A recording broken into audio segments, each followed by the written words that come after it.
BHU से संबंधित all updates, notification तथा काउंसलिंग के लिए बीएचयू कॉन्सेप्ट को सब्सक्राइब करें और आगे आने वाली वीडियो के लिए बेल आइकन जरूर प्रेस करें।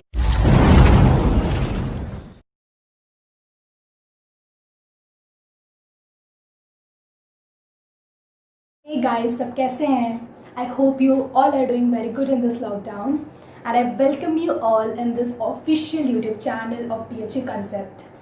वीडियो स्टार्ट करने से पहले मैं BHU Concept और उनकी पूरी टीम को 5 के सब्सक्राइबर्स पूरे करने के लिए हार्दिक बधाइयाँ एवं शुभकामनाएं देती हूँ। ये रजनीश सर और उनकी पूरी टीम का हार्डवर्क और डेडिकेशन ही है कि वो आज इस माइलस्टोन को अचीव कर पाए। So big congratulation to you guys. Today I'm going to share my preparation journey with you all. So let's start. So my name is Anchal Pandey and मैंने BHU Entrance 2019 लास्ट ईयर बहुत अच्छी rank के साथ clear किया था कि finally मुझे अपना मनपसंद कोर्स मिल गया जो कि मेरा है हिस्ट्री ऑनर्स। तो मैंने BHU एंट्रेंस का BA सोशल साइंसेस का पेपर क्लियर किया, क्रैक किया एंड फाइनली आज मैं BHU की एक आप कह सकते हैं बोनाफाइड स्टूडेंट हूँ। सो ये जर्नी बहुत इजी नहीं थी गाइज। मैं इस वीडियो में आपके साथ वो सारे इंस्टेंसेस शेयर करूँगी like my hurdles, my struggle, मैंने क्या क्या प्रॉब्लम्स फेस की एंड फाइनली मैंने ऐसा क्या किया दूसरों से अलग, या फिर ऐसी क्या टिप्स एंड ट्रिक्स मैंने अपनाई अपनी प्रिपरेशन जर्नी में, अपनी स्ट्रैटेजी में कि फाइनली मैं एक अच्छी रैंक के साथ BHU का एंट्रेंस क्लियर कर पाई। तो थोड़ा सा बैकग्राउंड में चलते हैं। मैं थोड़ा सा आपको अपना बैकग्राउंड बताती हूँ जिससे कि आपको समझने में इजी होगी एंड फाइनली मेरी क्या स्ट्रैटेजी थी उसको हम उसके बाद कवर करेंगे। तो मेरा 12th बेसिकली 2018 में कंप्लीट हुआ। मेरा PCM था, लाइक फिज़िक्स, केमिस्ट्री, मैथ्स, मेरा साइंस स्ट्रीम से थी मैं।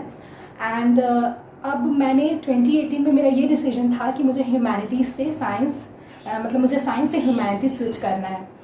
तो उसके लिए अब ये था कि चूँकि मैंने स्ट्रीम चेंज की थी, मेरे लिए सब कुछ पढ़ना बहुत ही न्यू था।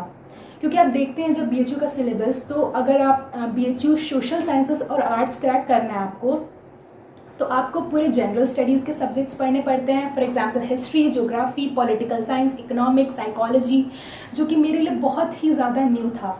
Plus reasoning, current affairs, language तो होता ही है।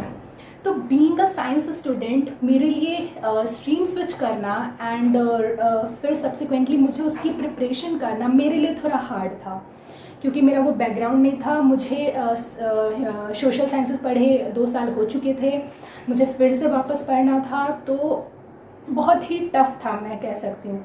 इसीलिए मैंने 2018 में ड्रॉप लिया finally to prepare for the colleges और उनके एंट्रेंसेस के लिए।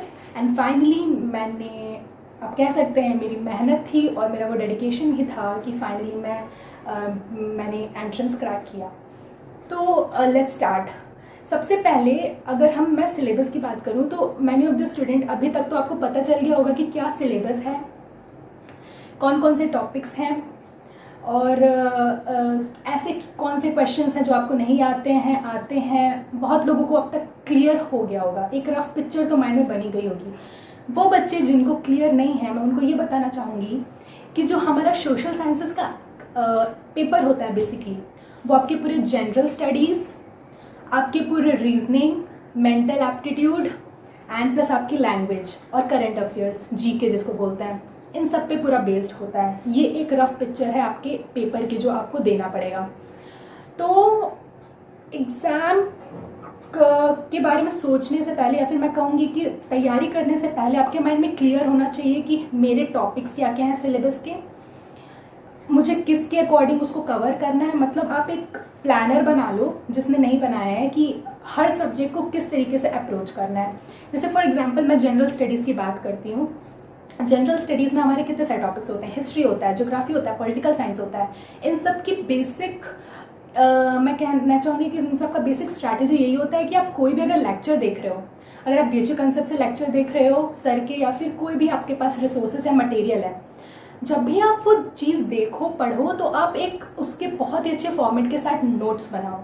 Notes banana is very important. जब भी आप पढ़ते हो तो आप ऐसे ही आपको देखना नहीं है वो lecture, you have to note down somewhere कि आपके वो पॉइंट्स क्या हैं, हेडिंग वाइज आपके टॉपिक वाइज नोट्स होने चाहिए, बिल्कुल प्रिसाइज कंसाइज, मतलब ज़्यादा बड़े भी नहीं और ज़्यादा छोटे भी नहीं, इतना कि आपको समझ आ जाए।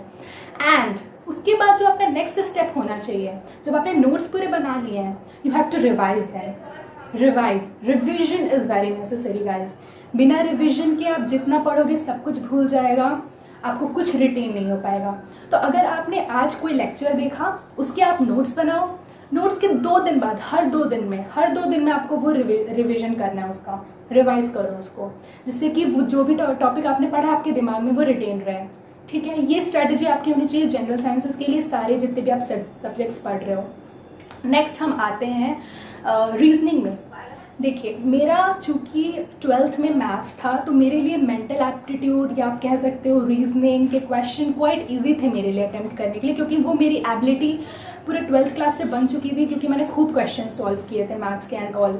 लेकिन जो बच्चे आर्ट से आते हैं उनके लिए थोड़ा डिफिकल्ट होता होगा, लेकिन उसका भी मेरे पास एक सॉल्यूशन है, बहुत ही प्रिसाइज सॉल्यूशन।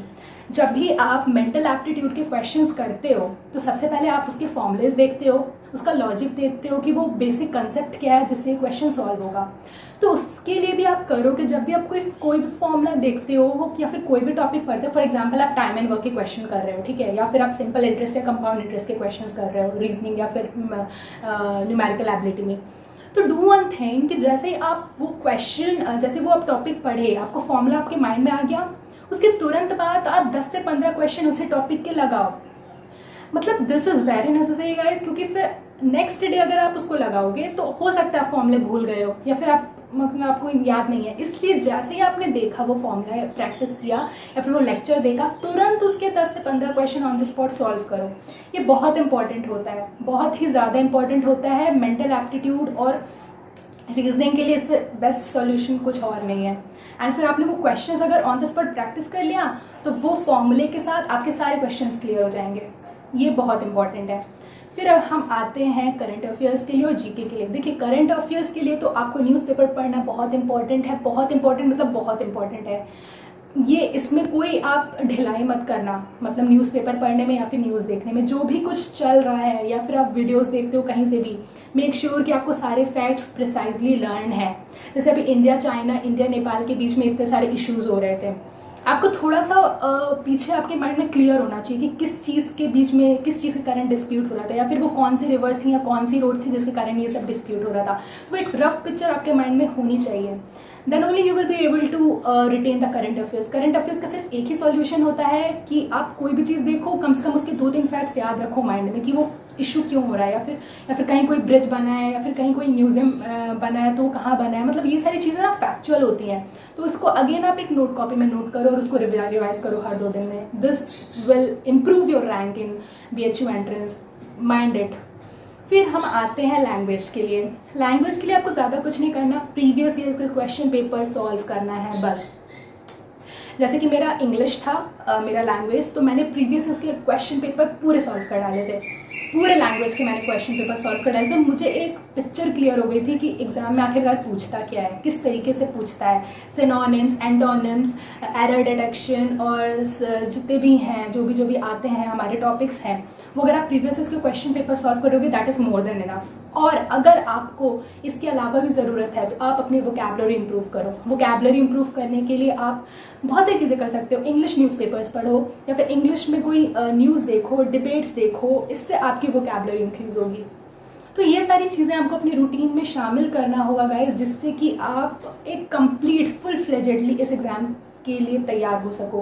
क्योंकि हम बोलते हैं कि ऐसे ही हो जाता है, मतलब क्रैक, ज़्यादा मेहनत नहीं करनी पड़ती, ऐसा कुछ नहीं है। मैंने वो फेस किया है, मैं उस एक्सपीरियंसेस से गुजर चुकी हूँ, तो मैं आपको बता रही हूँ आपको मेहनत तो करनी पड़ेगी। There is no substitute for this exam.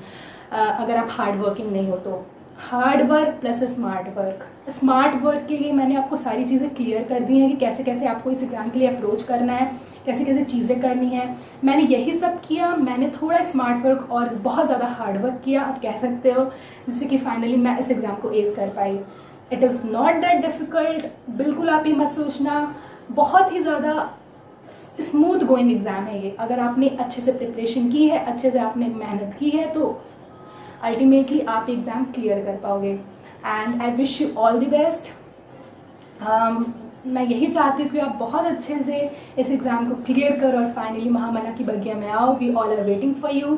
And इसके बाद अगर आपको कोई भी डाउट्स होगी रिगार्डिंग प्रिपरेशन या किसी भी चीज़ की, तो आप ज़रूर से कमेंट सेक्शन में मेंशन करें। मैं ये विश करती हूँ कि मैं उन क्वेश्चंस के भी आंसर कर पाऊँगी। Okay, so thank you guys, that's it for this video, bye.